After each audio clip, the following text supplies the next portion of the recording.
some people have said that what the Bible says that it was the land of Israel was the land of milk and honey, but the literal translation it was the land of Laban and honey. So, I don't know if that's true or not, but I buy it. Okay.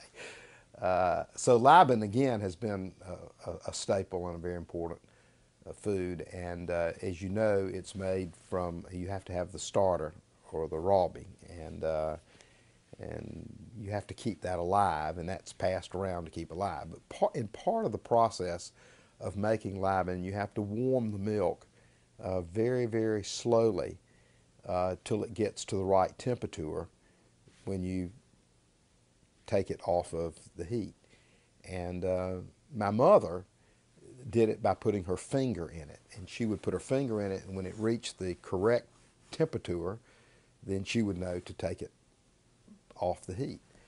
Well, when my brother Neil was working on his cookbook, I mean, you know, the finger test is impossible for most human beings, and so what he did was he stayed beside her, and he put a thermometer, a food thermometer, in there to see what the temperature was when she would say that it was ready.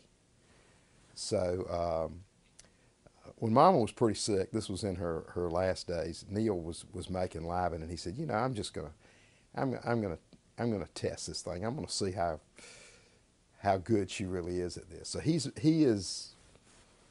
has got the thermometer in there, and she's in the den, and he's in the kitchen, and he knows that it's not quite where it should be, but nonetheless he takes it to her, and she puts her finger in it, and she says, you need to leave it on a few more minutes. I mean, just within a few degrees. An amazing woman, an amazing story, really.